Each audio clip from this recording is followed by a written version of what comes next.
Hola familias, buenas noches. Yo soy Alexandra Parra, soy la rectora del Colegio Personalizado Renford, pero en mi día a día me defino como pedagoga.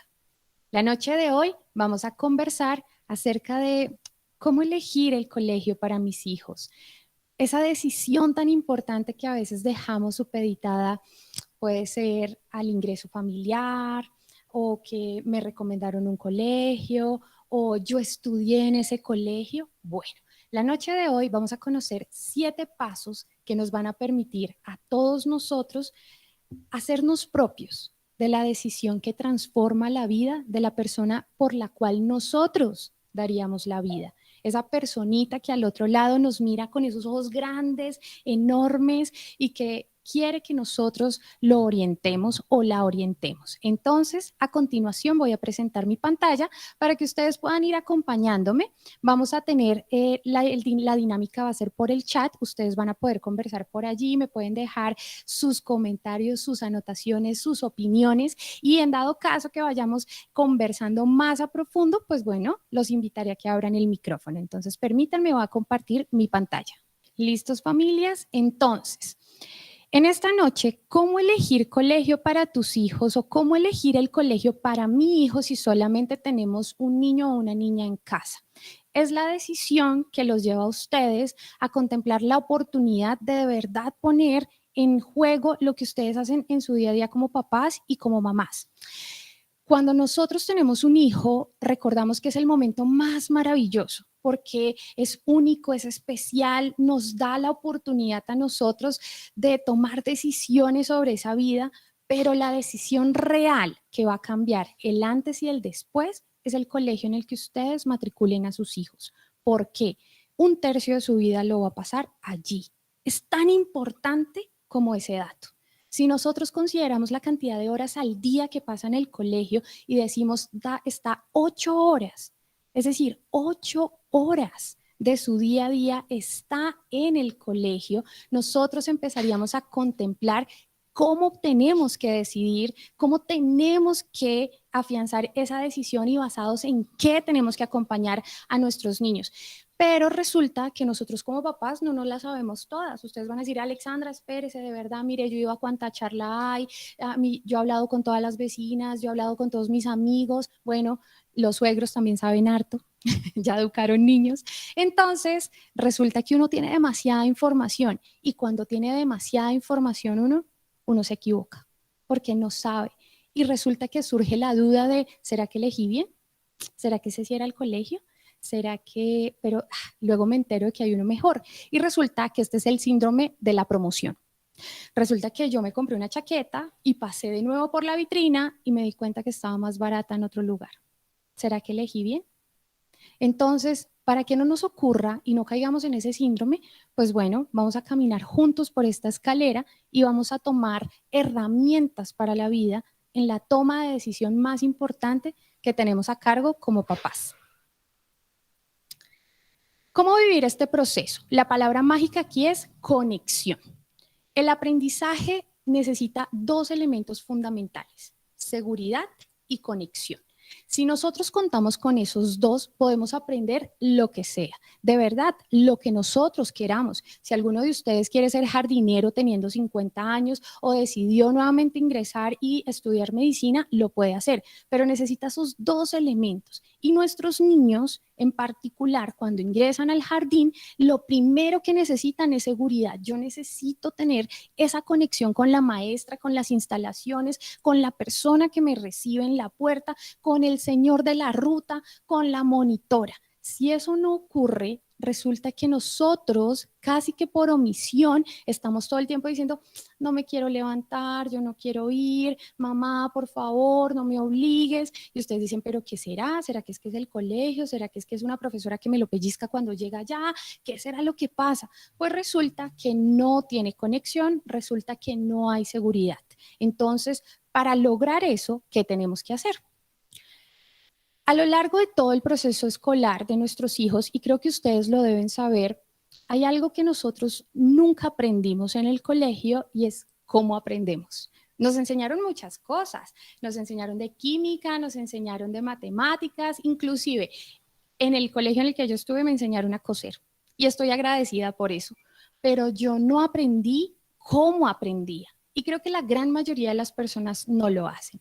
Seguramente ustedes cuando leen un correo de sus compañeros en el trabajo o lo ven en el día a día, ustedes dicen, pero esta persona, ¿por qué no me entiende? Esta persona, ¿por qué no se expresa correctamente? Le tengo que explicar más de 3 veces y todavía no las coge.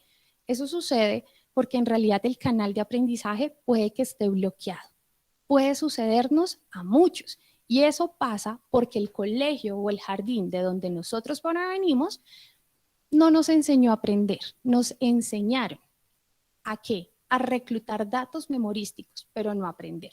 Entonces, ¿qué es lo primero que debemos hacer nosotros? A mí me encanta la explicación de los aviones. Cuando uno va en un avión, le dicen a uno y simulan todo el ejercicio de que si ocurriera una emergencia, caerían las máscaras del techo, ¿cierto? Y en este caso, ¿quién tiene que ponerse la máscara de primeras? El adulto.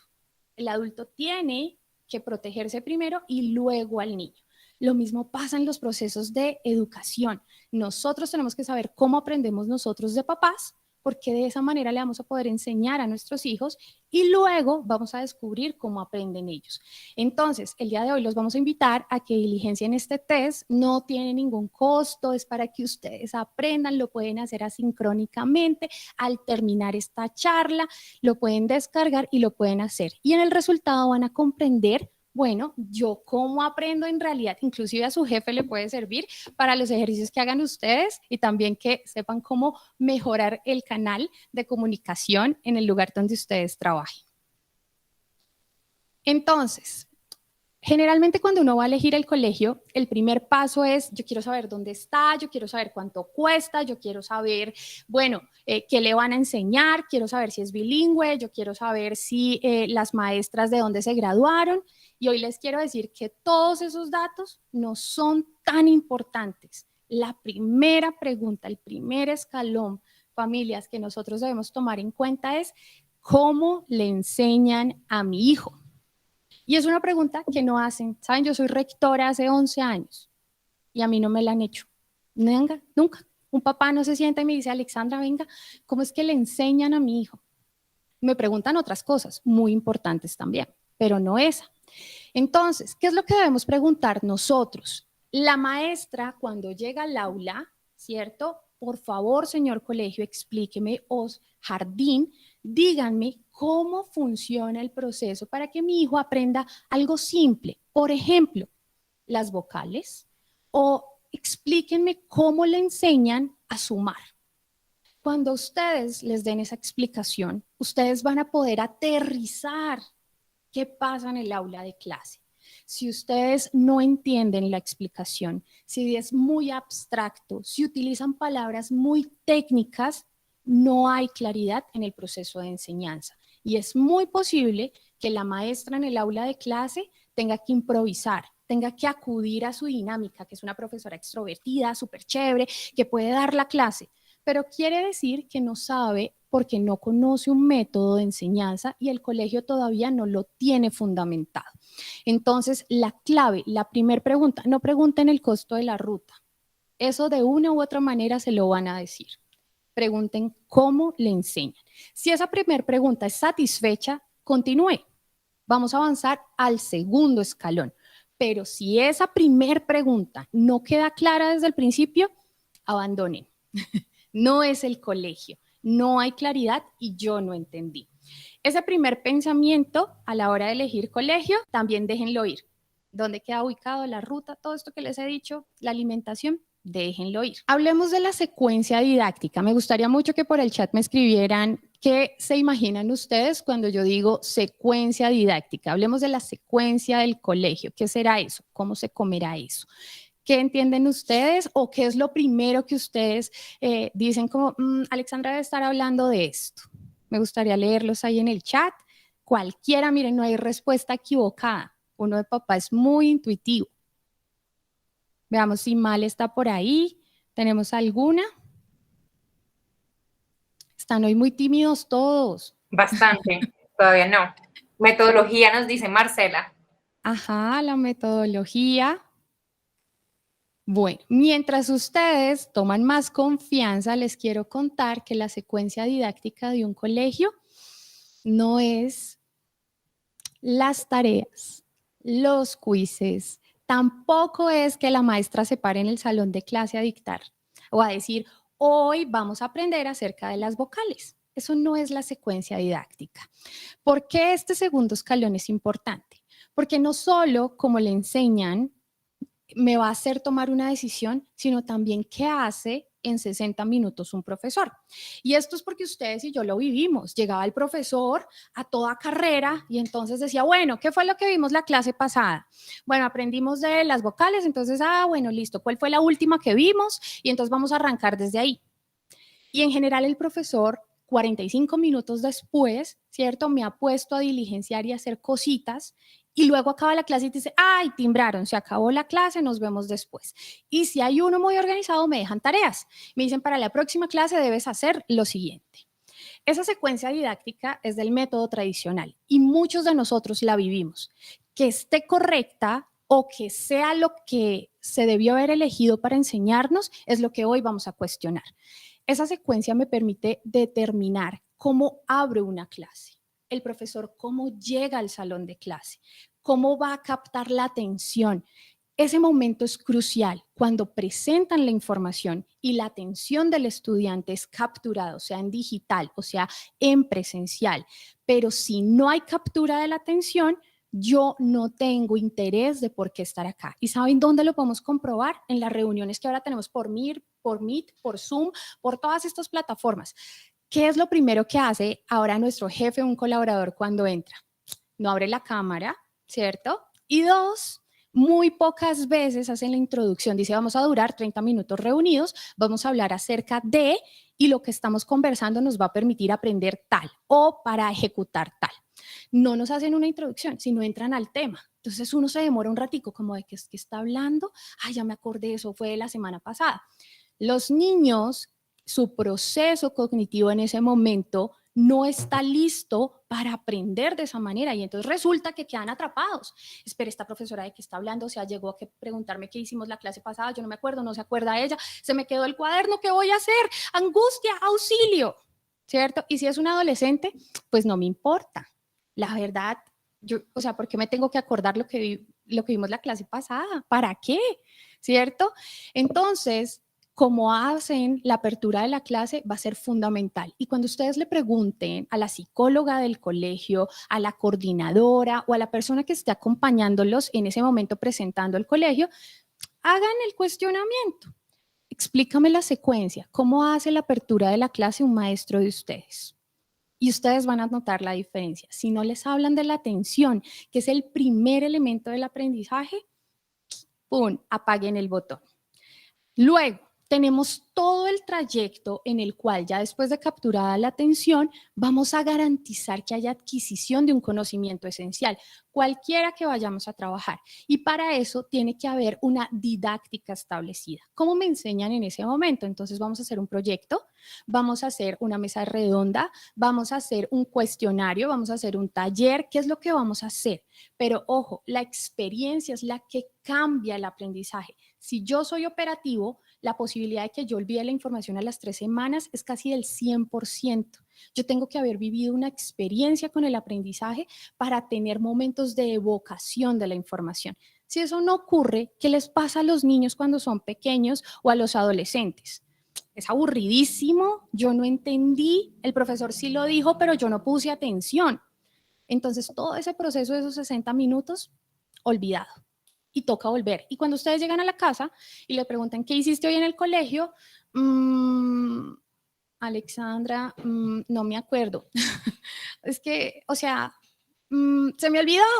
Claro que se le olvidó. No hubo una experiencia significativa, por tanto, lo olvido. No lo voy a tener que recordar. No fue importante para mí. Así nos pasa con muchas reuniones a nosotros de adultos. Las obviamos, no son importantes. Entonces, al final de la clase, ¿cierto? Hemos aprendido que tenemos un inicio, tenemos un entrelazo, que es como nosotros lo denominamos, que es donde atamos lo que vamos a trabajar en clase, y finalmente hay un cierre, un close-up, que me permite entender qué es lo que tengo que hacer, tiene que resumir, el profe o la profesora tiene que compactar la información al cierre de la clase. Hoy qué vimos, hoy qué aprendimos, hoy qué trabajamos, hoy qué exploramos, tiene que hacerlo, porque de lo contrario ha hablado, hemos hecho en 60 minutos muchas cosas, pero yo qué tengo que recordar. Otra vez, volvamos al almacenamiento, a mi cerebro, ¿qué es lo que tú quieres que yo evoque? ¿Cierto? Entonces, en ese momento toca hacerlo. Y este es un tip también para ustedes si tienen reuniones, papás, si ustedes son jefes o lideran equipos, siempre hagan un close-up cuando tengan una reunión, porque le garantiza a quien está siendo oyente en ese momento decir, ok, si yo me distraje 15 minutos porque me fui a ver Instagram o porque, no sé, me llamaron y me desconecté, resumo qué es lo que tengo que hacer, qué era la información que me estaban dando y cuál es el paso siguiente. Esto es una secuencia didáctica y muchos colegios no enfocan sus esfuerzos allí. Algunos otros maravillosos sí, pero esta es una clave precisa para que ustedes tomen una decisión. Vamos al tercer escalón, el modelo pedagógico. Muchos de ustedes dirán, yo sé, es un colegio maravilloso, el que yo escogí, aman a mis hijos, me los tratan súper bien, divinos, pero ustedes no conocen el modelo pedagógico. Y es una pregunta fundamental, es como ir a un restaurante y no tener menú, no saber nada. ¿Cuánto cuesta? ¿Cuáles son los ingredientes? Espéreme, ¿qué viene primero? ¿Qué viene de segundas? ¿Cuáles son las bebidas? Así funciona el modelo pedagógico. Si yo no lo conozco de papá, si yo no entiendo cuál es el norte y la brújula de ese colegio, me expongo a sufrir situaciones que no quiero. No, es que yo no pensé que le enseñaran eso. Ay, yo no sabía que allá le hablaban del posconflicto, de la diversidad. No, yo nunca vi venir eso. Pero resulta que la pregunta puntual de cómo funciona o cuál es el modelo pedagógico no la hice. Y a veces creemos que con solo la primera explicación lo conocemos. No, para eso, familias, nuestro consejo, ¿cuál es? Pidan el proyecto educativo institucional. Todos los colegios por ley deben tenerlo y todos deben facilitarlo. Entonces ustedes dicen, quiero conocer su menú, quiero conocer su brújula. Por favor, déjenme conocer su proyecto educativo institucional, que nosotros comúnmente los rectores y los profes les llamamos PEI. Ahora, conociendo estos tres elementos que ya tengo teóricamente, porque aparentemente ya conozco esta información, entonces vamos a hablar de estos modelos básicos de aprendizaje. Esto parece mucha teoría y ustedes van a decir, Alexandra, esto es demasiado. Yo en realidad solo quería como tips básicos para escoger colegios. Resulta que no. Para nosotros es muy importante que ustedes sepan que lo que se hace dentro del aula es lo que transforma la vida de sus hijos. Y por eso debemos aprender de estos modelos, cositas por encima que les permite tomar decisiones. Así como cuando ustedes dicen, bueno, voy a comprar un casco para la moto o voy a comprarme un carro. Uno indaga un poquito acerca de las diferentes marcas, los modelos y cuál podría ser el mejor.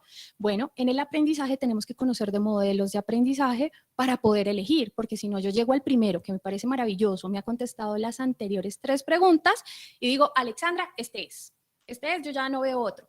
No, tenemos que poder contrastar. Y por eso vamos a hablar del modelo memorístico, conductista, experiencial, desarrollista y constructivista. En este me voy a detener en el primero que todos conocemos, que es el tradicional y es la manera en la que muchos aprendimos. Y es que el profesor es el que habla, el que imparte el conocimiento, el que sabe. ¿Qué versión tiene el estudiante? Es el que no sabe, el que necesita recibir conocimiento y el que tiene que aprender todo de memoria. ¿Cuántos de ustedes tuvieron que recitar casi que la lección? Y en muchos colegios todavía lo hacen de esa manera. Toca que aprender palabra a palabra lo que dijo el profesor, si no está incorrecto. El modelo conductista, causa y efecto, ¿no? Entonces, ¿qué hubo? Si usted no hace la tarea, no le doy postre. Alexandra, es que de verdad me la tiene velada este chiquito. Yo le digo que haga tareas y no hace, entonces lo que voy a hacer es que lo voy a castigar el fin de semana y no vamos a salir al parque. Ese tipo de acciones lo que conducen es al miedo y el miedo es el peor enemigo del aprendizaje. Uno no aprende con miedo. Uno solo se paraliza. Entonces, el conductismo en las escuelas tradicionales lo que hace es que el maestro llega y uno ya tiene ese proceso casi que automatizado. Imagínense, recuerden cuando ustedes estaban en el colegio y el maestro llegaba y golpeaba. Y uno ya decía, no, llegó el de matemáticas, rápido, corran rápido, siéntense, ¿cierto? Entonces, ese tipo de condicionamiento, de modelación de conducta todavía existe y es con lo que hay que trabajar. No, familia, no hay que trabajar con eso, hay que dejar ir. Esa es la escuela del pasado, la que no queremos. Nuestros hijos se tienen que formar para el futuro, ¿cierto? Y ese futuro depende de este presente. Y si en este presente aprenden con miedo, ¿qué adultos vamos a tener? ¿Líderes empoderados, mujeres que saben para dónde van? No, gente que tiene que obedecer y que va a aprender a obedecer. En el modelo experiencial vamos a tener un colegio más abierto, un colegio que nos propone, que puede tener retos, proyectos, que puede tener fenómenos, como es el caso del colegio Renford, que puede tener una diversidad de experiencias que se traen al aula o que pueden estar también por fuera de ella. Ustedes pueden conocer otro tipo de modelo educativo donde está el homeschool o que son padres que guían el aprendizaje de sus hijos y es completamente válido. Oído a esto, familias, el hecho de que yo no sea educador no quiere decir que no pueda educar.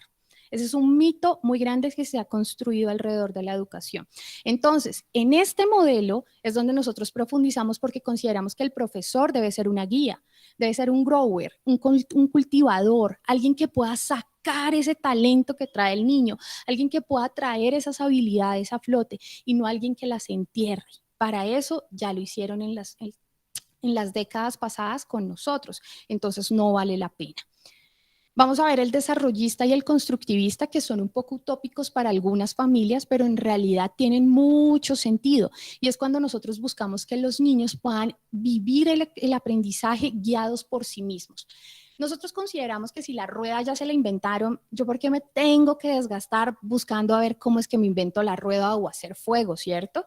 Tenemos que basarnos en la idea de lo que ya se construyó y arranquemos desde ahí. Bueno, en estos modelos es válido que empecemos desde cero. Es válido que sea el centro del aprendizaje el no saber y el empezar a descubrir y explorar. Entonces podemos contrastar los diferentes modelos y ustedes van a decir, ok, ¿cuál me gusta más a mí y cuál sería pertinente para mi hijo? Oídos a esto, familias. No siempre es lo que yo quiero. Yo puedo querer un colegio bilingüe al norte, que valga tanto, que me le dé a mi niño intercambios y mi hijo necesita un colegio experiencial. ¿Por qué? Porque necesita contacto físico, porque necesita maestras amorosas, porque necesita atención personalizada. Entonces es ahí donde ustedes ponen en una balanza y deciden qué es lo que yo quiero y qué es lo que mi hijo necesita en realidad. Y esta es la que debe ganar siempre, siempre. Ahora, hablemos de los principios y los valores, muy importante. Muchas familias dicen como, bueno, yo soy católico, pero yo puedo elegir un colegio cristiano, eso no tiene problema. No, es que yo en realidad no compagino con ese tipo de situaciones específicas, pero no hay problema, yo puedo tolerarlo. Resulta que yo no le puedo cambiar ni los valores ni los principios a ese colegio, porque ese colegio tiene un modelo pedagógico y sobre ese se basa. Entonces, si yo quiero que el colegio cambie, pues voy a entrar en una cruzada que no vale la pena y desde el primer día, desde el primer minuto, voy a estar chocando. ¿Por qué? Porque es que resulta que a mí no me gusta que mi hijo vaya a misa cada 8 días. Resulta que yo no creo en eso. Pero entonces usted eligió el colegio, usted eligió desde el principio que así fuera el colegio. Entonces es aquí donde nosotros tenemos que hablar que hay 3 niveles, aquí ya estamos paraditos en el siguiente escalón, para poder explorar ¿qué? El nivel personal, el nivel social y el nivel intelectual, que es lo que nosotros buscamos al desarrollar en nuestros hijos. En realidad, ¿hay elementos que podemos dejar de lado? Sí, pero hay otros que tenemos que traer y aterrizar, y son estos 3 súper claves, porque sobre ellos es que podemos dejar cosas como negociar cuando está uno con la pareja diciendo vamos a comer o vamos a cine, ¿cierto? Lo mismo pasa acá, ¿qué vamos a privilegiar y qué no? Para poder aproximarlo, ¿cierto? En este caso les doy un ejemplo. La responsabilidad, la diversidad y la equidad son exactamente iguales para mí. Es decir, si a mí en el colegio me hablan de que puede el niño venir con el cabello tinturado desde el primer día, que se pueden poner cuánto, no sé, todos los aretes, todos los piercing que quieran, aquí no hay dificultad, ese es el colegio para mí. Ese tipo de preguntas tienen que ser respondidas desde los principios éticos que ustedes tienen en la crianza. No se las inventen, no lleguen al colegio y digan como yo flexibilizo eso en mí. No, ustedes eligieron ser de cierta manera y en casa, cuando cierran la puerta, es que aparecen esos principios éticos. Y ahí es donde nosotros tenemos que decidir qué es lo que queremos para nuestro hijo y a qué se va a él a exponer. Y por eso nosotros lo que hacemos es invitarlos a ustedes que en una educación para el futuro tenemos que quitar las etiquetas, porque entre más etiquetas coloquemos, más difícil va a ser que logre un lugar y un espacio, porque va a tener no principios éticos, sino barreras morales. Y las barreras morales en nuestra nueva sociedad, en este mundo contemporáneo, lo limitan a uno y van a limitar a sus hijos. Ellos van a estar en un mundo mucho más amplio, mucho más diverso, mucho más multicultural. Entonces, tenemos que tomar decisiones pensando en esos escenarios, no en mis barreras morales, sino en los principios éticos que quiero que él aprenda o que ella adquiera. Con esto, nosotros vamos a poder vivir una convivencia escolar de acuerdo a la que queremos. Y no vamos a estar sufriendo porque en esta escalera, en este paso, Alexandra, para mí era muy importante que el colegio me garantizara que no hay bullying. Díganme cuál colegio, en qué venta les va a decir a ustedes, en este colegio hay mucho bullying. Tranquilos, bienvenidos, sigan. Ninguno, familias. Todos los colegios les van a decir que son amorosos, que son divinos, que allá no pasa nada, que allá todo está bien. Y probablemente de verdad sea así. Pero en realidad lo que tenemos que preguntar no es si hay bullying, porque van a haber situaciones de conflicto escolar y el conflicto no se puede evadir, el conflicto se debe acompañar. Y para eso es que nosotros estamos, para eso somos educadores. Entonces, en la convivencia escolar, ¿qué es lo que tenemos que preguntar para poder elegir el colegio? Bueno, quiero que así como me explicaron cómo le enseñan a sumar, por favor explíquenme cómo solucionarían un conflicto. Hay papás que son bastante incisivos en algunas cosas, como por ejemplo, si hay un niño que se roba un celular, ¿cómo lo solucionarían? ¿Ustedes qué dirían?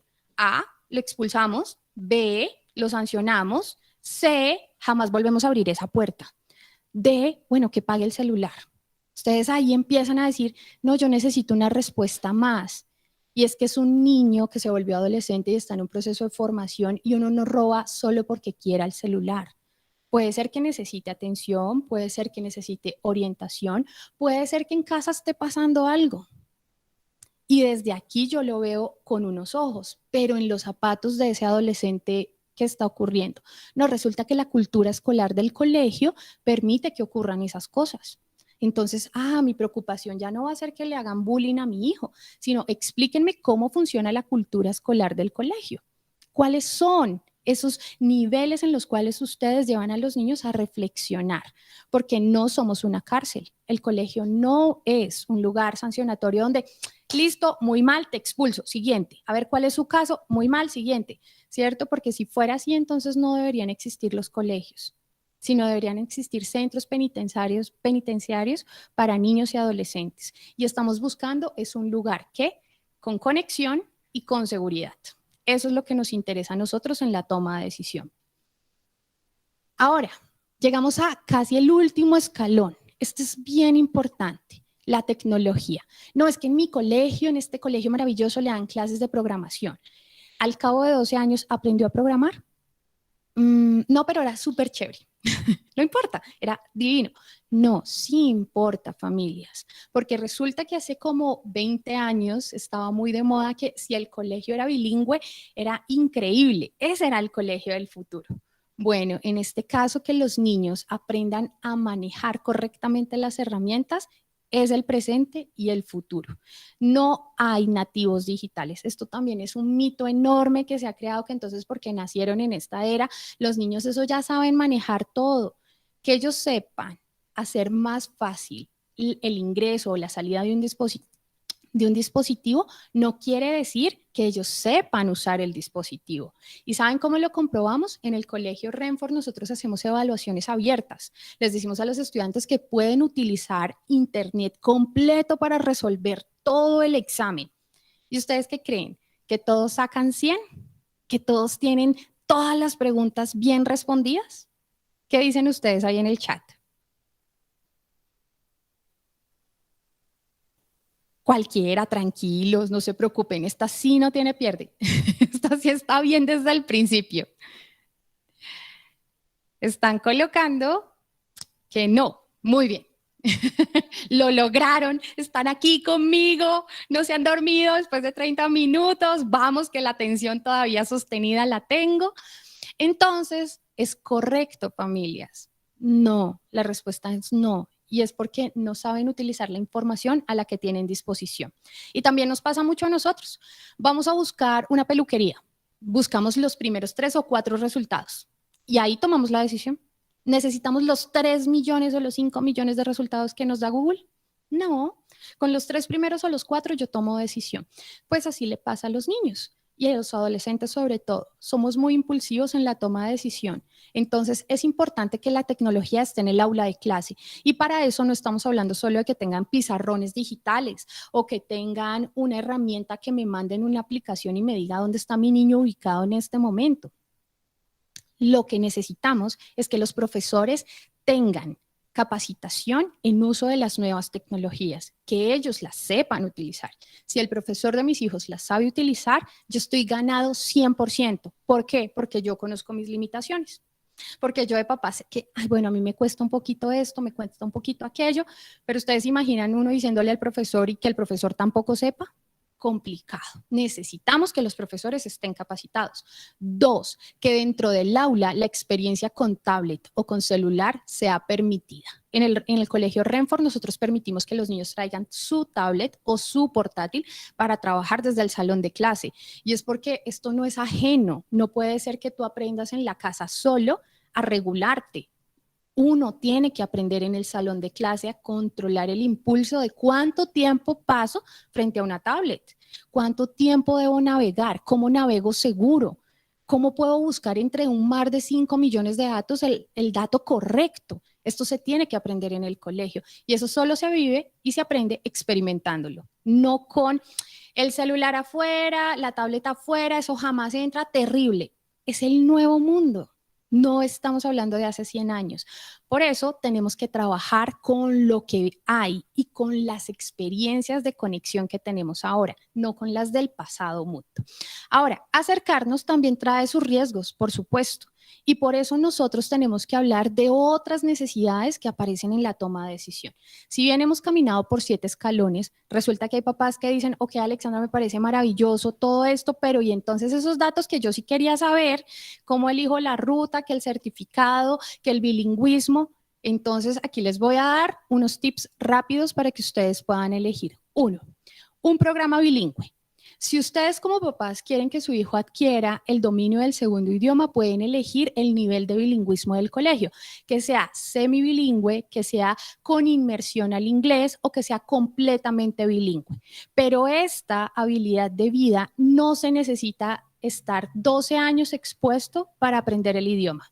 En Colombia nos encanta ver el idioma inglés como el aprendizaje del segundo idioma, o el francés, o el italiano. Y resulta que lo hacemos mal. No nos interesa la literatura inglesa, nos interesa aprender el idioma. Y para eso queremos que nuestros niños pasen 12 años o 14 años expuestos al idioma. Es algo que sería significativo. Puede ser que sus hijos en menos, ¿cierto? Cuando están pequeñitos los exponemos al idioma y a lo largo de 5 años adquieren la inmersión necesaria. Luego vamos al perfeccionamiento. Entonces, el bilingüismo no debe ser la razón por la que elijan el colegio. Es un factor asociado, pero no el más importante. Sin embargo, siempre pueden preguntar al colegio qué tipo de certificación y énfasis tienen en ese colegio en particular.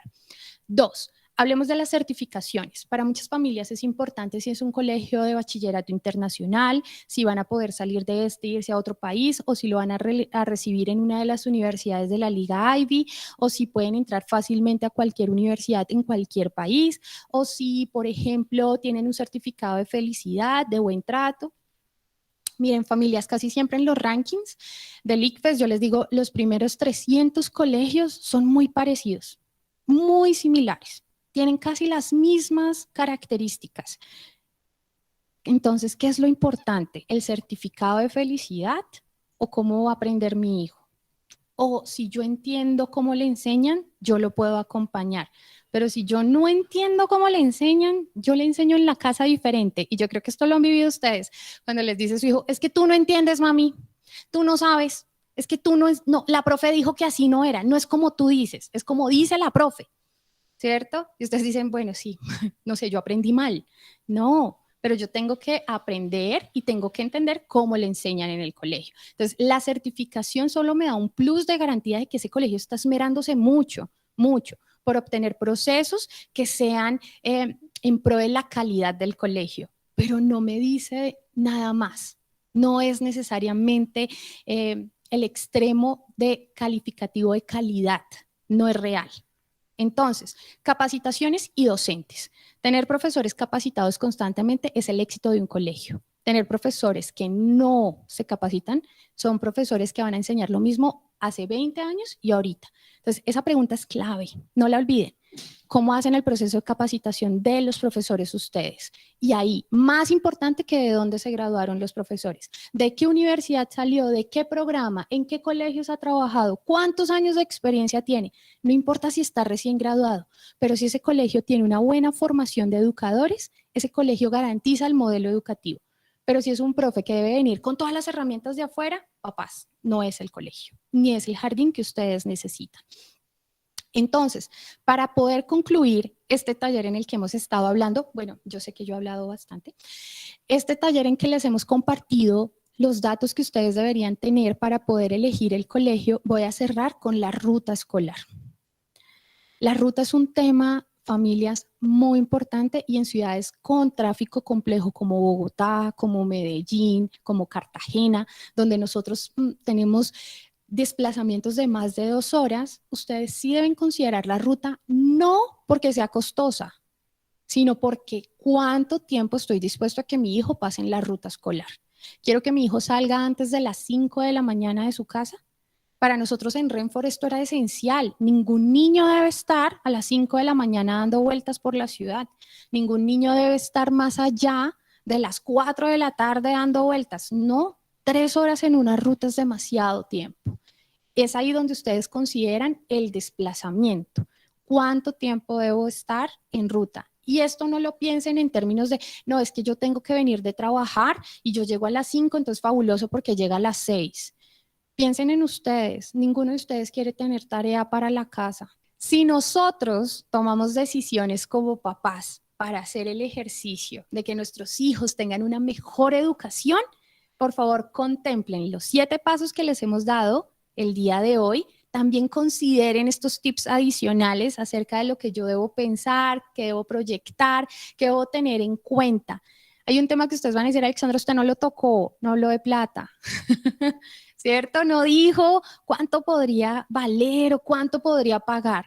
Bueno, eso va acorde a cuando yo me siento en un cuadernito con mi pareja o si tomo la decisión sola o si lo hago con mi familia extendida, con mi mamá, con mi papá, etcétera, con las personas que van a cuidar a mi hijo y decido, quiero llegar a hacer tarea a las 7 de la noche, cansada después de trabajar, quiero estar yendo a reuniones cada 8 días, quiero que mi hijo dure 3 horas en la ruta, quiero que no entender cómo es que le enseñan allá porque es que es un inglés británico y pues yo tampoco entiendo qué es lo que yo quiero y qué es lo que mi hijo necesita. Y cuando hagan ese ejercicio, ¿cierto? Se van con las preguntas que hoy les hemos dado y van y le dicen a la psicóloga de este colegio, ok, gracias por la información, ahora yo tengo unas preguntas. Y esas preguntas nunca van a arrancar por cuánto cuesta el colegio, porque ustedes ya van a tener un filtro hecho desde antes y van a saber qué experiencia quieren de vida que su hijo acumule. Con esta información, familias, los invitamos a todos a ustedes a que nos visiten en nuestras redes, a que nos conozcan, a que nos den una oportunidad para que puedan ver nuestro proyecto educativo. En realidad no nos interesa tanto como decirles es que Renfor es un colegio así, así, les he contado algunas cositas, pero sobre todo es porque nos interesa que elijan cada vez mejor el tipo de educación que le quieren dar a sus hijos. Hay una frase que a mí me encanta y es decirles, todos deberían tener una vida escolar exitosa, todos. No sé cuántos de los que estamos aquí la vivimos, pero las historias que nosotros tenemos es de muy poquitos. Y que cuando salieron del colegio fue que encontraron su camino. Eso quiere decir que tenemos una oportunidad de oro con nuestros hijos, de que no repitan nuestra historia y que puedan llegar a esa felicidad que queremos para todos. Todos los papás dicen, yo quiero que mi hijo sea feliz. Bueno, aquí arranca la felicidad, tomando decisiones como estas, pensando lo que queremos para ellos. Como les dije, entonces los invitamos a que nos sigan en Renfor. Si tienen alguna pregunta, familia, sé que me he pasado 12 minutos, son las 7:42 y vamos hasta las 7:30, pero estoy segura de que podríamos responder una o dos preguntas en la noche de hoy. ¿Qué dicen ustedes? Sí, Ya Ale, tenemos tenemos una preguntas. pregunta. Listo. Entonces, señora Luisa. Hola, buenas noches a todas y todos. Pues mira, yo tenía como dos inquietudes puntuales. La primera es, tú mencionas, digamos, el tema de la importancia de que de la forma como aprende el niño y la forma como enseña el colegio sean compatibles.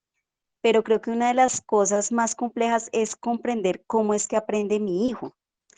Y bueno, ahorita en virtualidad hemos tenido la posibilidad un poco los papás de enfrentarnos a esa pregunta, pero a veces, digamos, no es un tema como tan sencillo de vislumbrar. Quisiera que tú nos dieras como alguna idea sobre eso. Y lo otro es que en la exploración que yo he hecho, porque mi hijo está en primero y el colegio no me satisfajo, no me satisfizo, me han mencionado un modelo que se llama enseñanza para la comprensión, pero pues no es muy comprensible.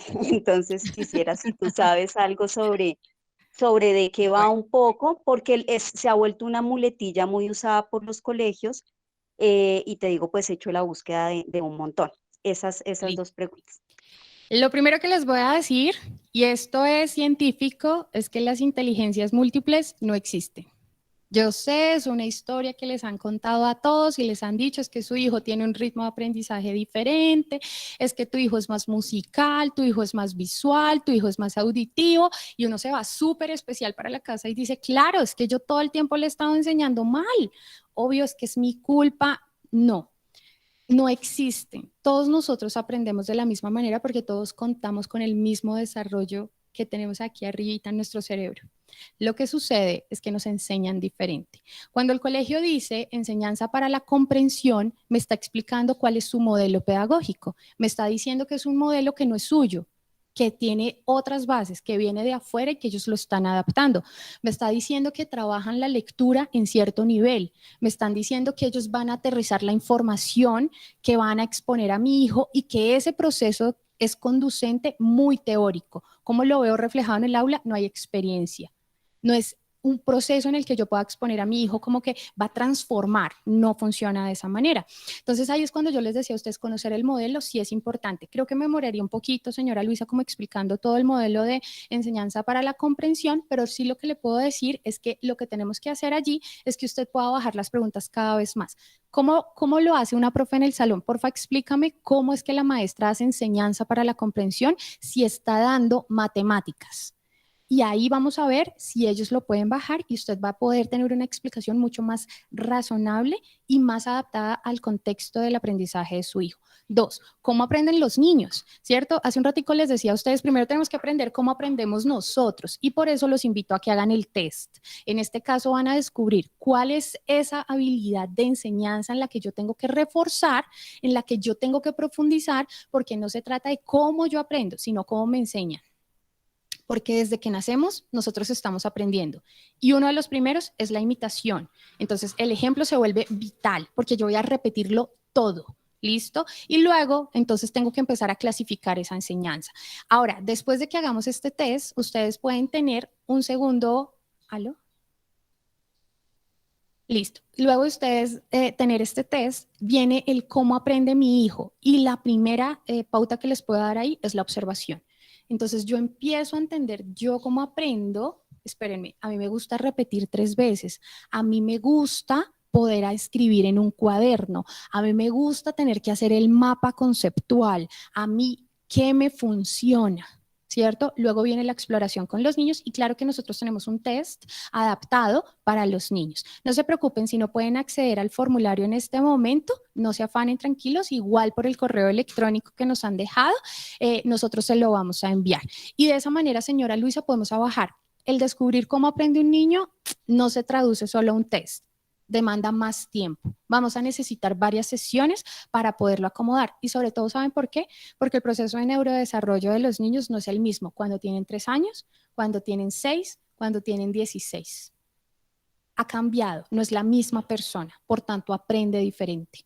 Y esto es algo con lo que nosotros debemos vivir. Mi niño de 5 no trabaja igual al que trabaja, a cómo trabaja si tiene 10. Entonces, de esa manera podemos acompañar, pero en la siguiente charla, señora Luisa, le invito porque vamos a hablar de cómo aprenden los niños. Y ahí voy a expandir mucho más la información para poder trabajar eso por los niveles de neurodesarrollo de nuestros chiquitos. Hay varias preguntas. María Alejandra, ayúdame, ¿con quién más vamos? Vamos con Sandra Liliana Devia y luego con Celso Carreño Arevalo. Creo que estaba primero el señor Celso, si no estoy mal. Pero tranquilas, vamos con la señora Sandra. Señora Sandra, buenas noches. Buenas noches. Quisiera hacer una pregunta teniendo en cuenta esta situación de pandemia y que las familias nos hemos visto pues abocadas a tener a los niños en la casa, hacer educación virtual y demás. Yo quisiera preguntarte, ¿qué concepto tienes tú de la educación virtual? ¿Favorecería? ¿En qué aspectos favorecería a un niño? ¿Es recomendable cuando los niños tienen dificultades de atención? Sí, quisiera hacerte esa pregunta. Muchas gracias. Ok.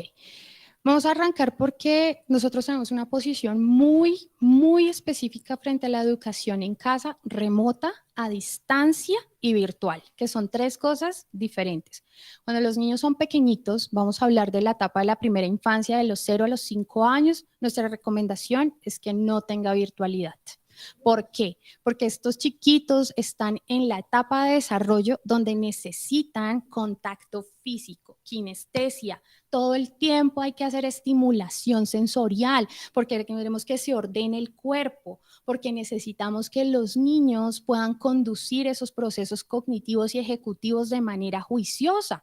Pero si yo tengo un chiquito que aprendió que tocarse, ¿cierto? Como ahorita en pandemia era terrible, estaba mal, ¿cierto? Vamos a tener un desorden sensorial. Y entonces vamos a tener chiquitos, y esto es algo que vamos a enfrentar todos los educadores, los colegios, jardines y papás, y es que vamos a tener chiquitos que volviendo al aula dicen, no toco, no me gusta, eso es feo, no, es que en mi casa no había, ¿cierto? Y esa sobreprotección lo que va a traducir es que no haya un aprendizaje libre y espontáneo, sino todo el tiempo estamos en prevención, todo el tiempo estamos en no quiero, no me gusta, me dijeron que no lo hiciera. Y eso es lo que el cerebro va a recordar.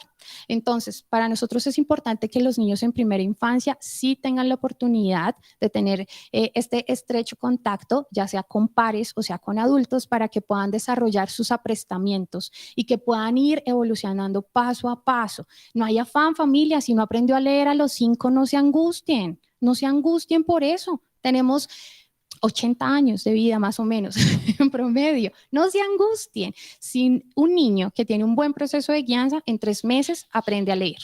Si tiene 7 años, ¿cierto? Y ustedes angustiados, no es que no se afanen, con un buen proceso educativo en menos de, en este caso, 6 meses, logramos lectura. Entonces, para que ustedes lo tengan presente ahí. 2, la virtualidad a partir del grado primero es posible, porque tenemos niños que ya están adaptados a mesa. Quiero que por favor hagan este paso. Si mi hijo no está adaptado a mesa, a trabajar en escritorio, no le funciona la virtualidad.